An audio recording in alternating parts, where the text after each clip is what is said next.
সবাইকে নমস্কার জানিয়ে বলছি, প্লিজ দয়া করে কেউ কাউন্টিং এজেন্টরা এবং প্রার্থী ক্যান্ডিডেটরা তারা ভোটিং এলাকা ছেড়ে আসবেন না। স্ট্রং রুমে যেখানে কাউন্টিং হচ্ছে, মানে সেন্টারে, সেখান ছেড়ে কেউ আসবেন না। এটা বিজেপির প্ল্যান। প্রথম 2-3 রাউন্ডে আমি কালকে থেকেই বলছি যে ওদেরগুলো আগে দেখাবে, আমাদেরগুলো পরে দেখাবে। এবং অনেক জায়গায় 2-3 রাউন্ড কাউন্টিং করার পরে প্রায় 100টা জায়গায় কাউন্টিং বন্ধ করে রেখে দিয়েছে।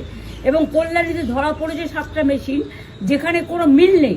এটা টোটাল ফোর্সফুলি সেন্ট্রাল ফোর্সকে দিয়ে চারিদিকে তৃণমূল কংগ্রেসের উপর অত্যাচার করছে, অফিস ভাঙছে, জোর করে দখল করছে। এসআইআর নামে আপনারা দেখেছেন ভোট লুট করেছে যাতে যে সিটগুলো জিততে পারে। কিন্তু এখনও এমন 70টা সিট আছে, 100টা সিট আছে যেগুলো আমরা এগিয়ে আছি, সেগুলো বলছে না। টোটালটাই মিথ্যে নিউজ খাওয়াচ্ছে। আগে ডিআইসিও এই খবরগুলো দিত, কিন্তু তাকে কালকে চেঞ্জ করে দেওয়া হয়েছে। টোটালটাই ইলেকশন কমিশন নিজের ইচ্ছে মতো খেলছে, এবং সাথে কেন্দ্রীয় বাহিনীকে নিয়ে। এবং আমাদের পুলিশরা টোটাল মাথা নত করে কেন্দ্রীয় বাহিনীর আন্ডারে কাজ করছে। সুতরাং আমি আমাদের কাউন্টিং এজেন্টদের, আমাদের সমস্ত পার্টির কর্মীদের বলবো, অত মন খারাপ করার কারণ নেই। আমি বলেছিলাম সূর্যাস্তের পরে আপনারা জিতবেন।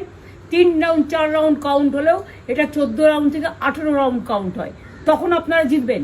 Wait and see, watch. আমরা সবাই আপনাদের সাথে আছি, আপনারা কেউ ভয় পাবেন না, নিশ্চিন্তে থাকুন। আবার বাঘের বাচ্চার মতো লড়াই করে যাবো।